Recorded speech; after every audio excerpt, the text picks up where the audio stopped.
Hola, hola chicos, chicas, espero que estén muy bien y sean bienvenidos a su tercer clase en el mapa metabólico práctico. En las clases anteriores ya desglosamos la glucólisis y desglosamos la absorción de los carbohidratos.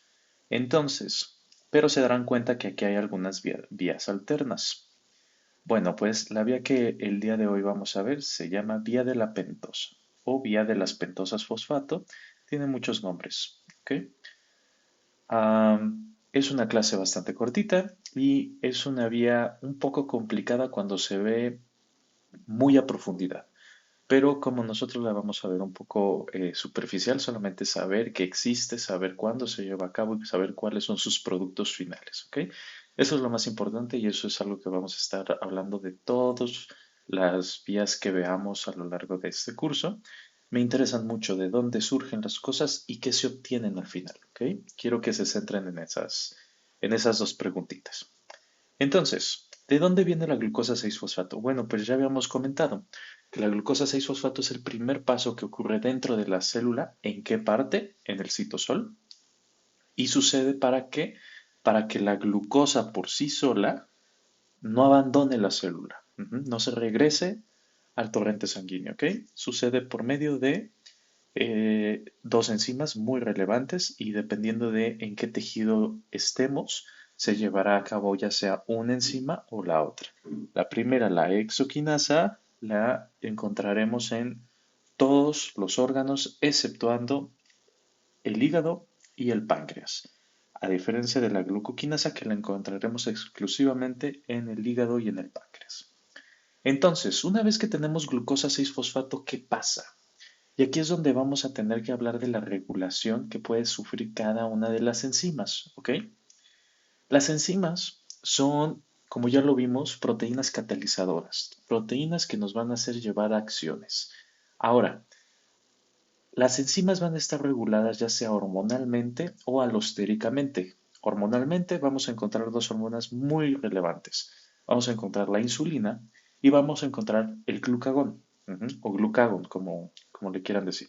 Glucagón e insulina son las dos enzimas principales que nos las va a producir el páncreas.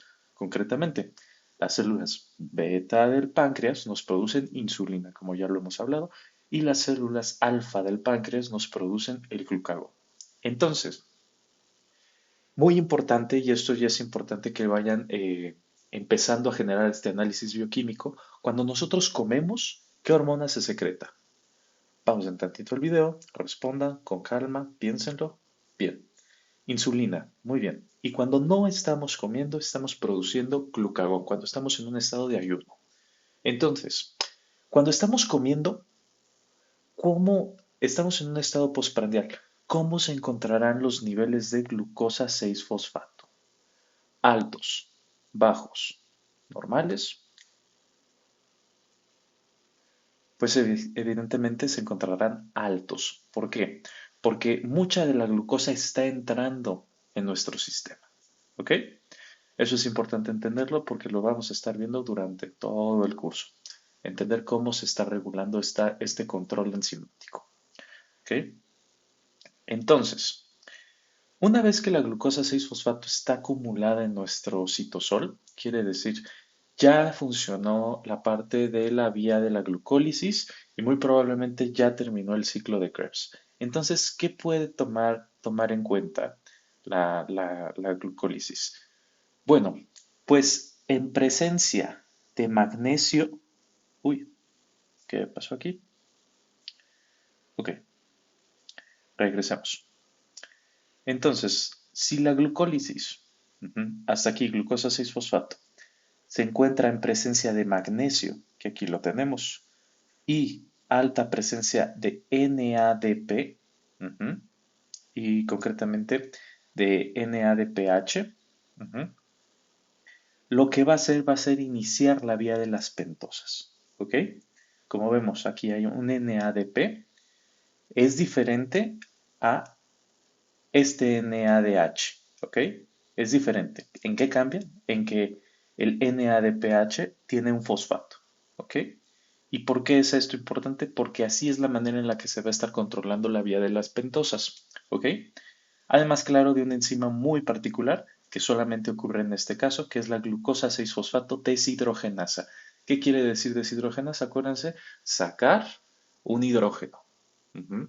Muy probablemente es en manera de agua en las mayorías de las reacciones, pero para que ustedes sepan, el medio del citosol es un medio rico en agua, en oxígeno, en carbonos y en fosfatos, ¿ok? Entonces, constantemente se están intercambiando esos metabolitos para poder llevar a cabo todas las vías metabólicas.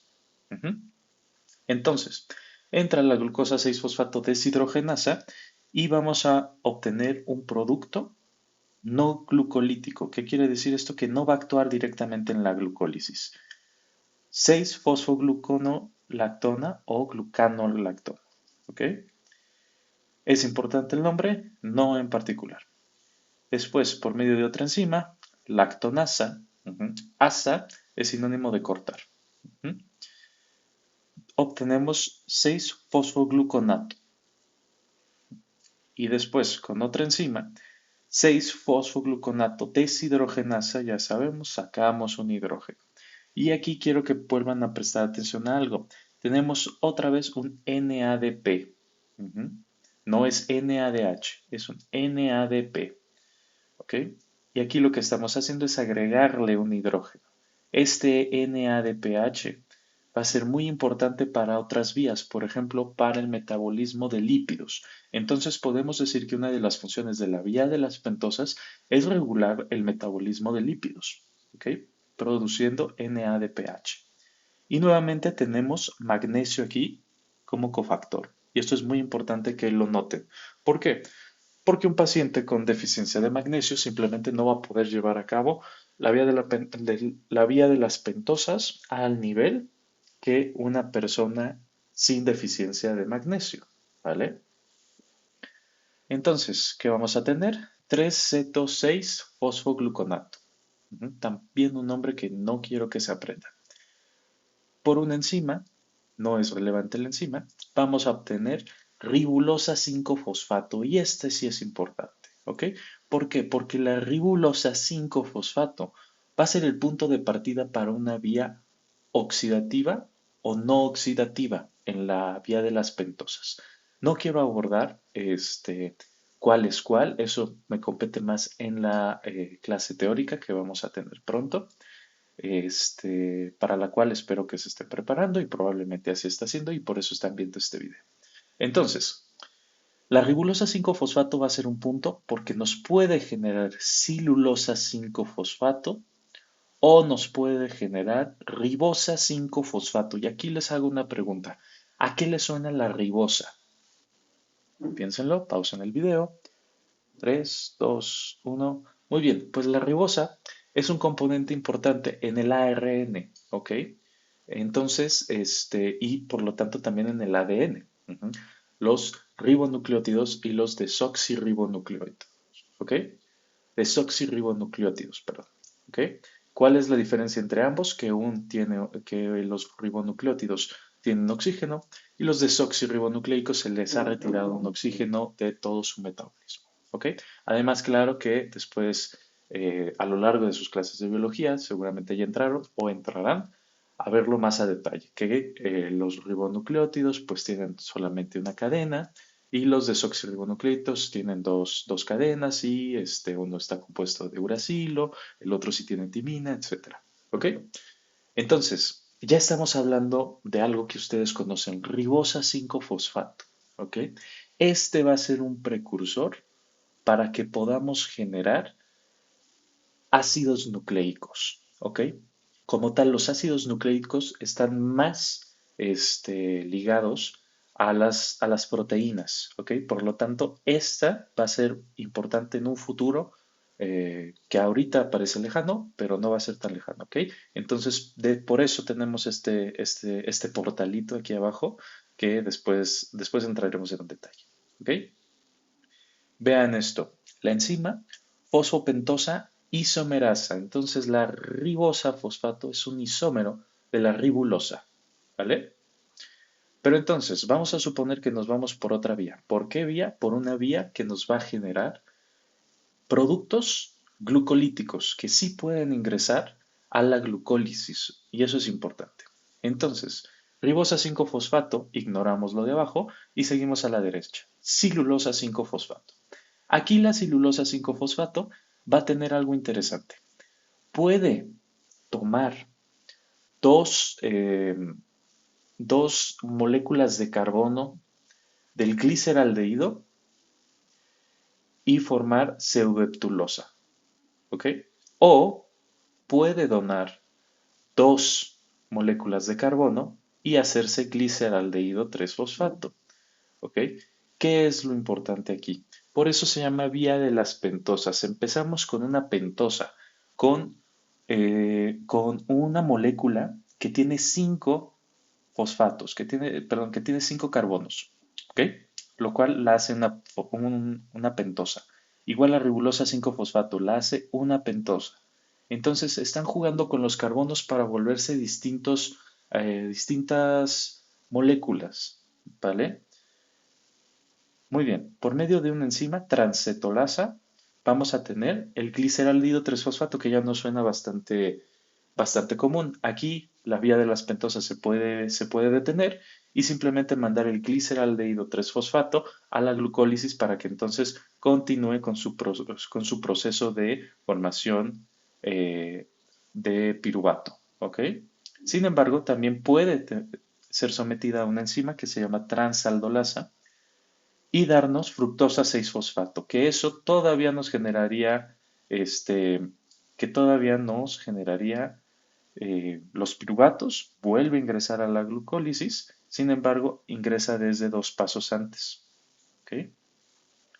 Ahora, ¿qué pasa si la celulosa decide tomar dos carbonos del gliceraldehído 3-fosfato? Se vuelve pseudotulosa 7-fosfato, ya lo habíamos dicho, tiene 7. Ahora, la pseudotulosa fosfato también, si le quitamos 3 carbonos, nos va a dar gliceraldehído 3-fosfato, ¿ok? Que ya vimos que el gliceraldehído 3-fosfato después se puede volver fructosa 6-fosfato y cualquiera de los dos puede entrar a la glucólisis. Y entonces, ¿qué nos daría de resultado?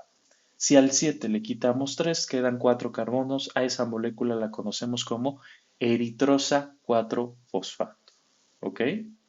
Y ahora, ¿qué va a pasar con la eritrosa 4-fosfato? Con la acción de otra enzima, que esta enzima es exactamente la misma enzima que vemos aquí en la celulosa 6-fosfato. Nos da fructosa 6-fosfato. Nuevamente, es únicamente para tener precursores de la glucólisis. Entonces, dicho de otra manera, la vía de las pentosas nos va a producir una de dos cosas. Número uno, precursores para generar ácidos ribonucleicos. Ujú. Nos va a generar también NADPH, importante para el mecanismo de los lípidos. Y nos va a generar componentes glucosídicos, componentes que pueden entrar a la glucosa. Y hasta aquí dejamos esta clase de vía de las pentosas. Si tienen una duda, la pueden poner ya sea en un foro o preguntármela a la hora de la clase. Espero que les haya sido muy útil y nos vemos en la próxima clase.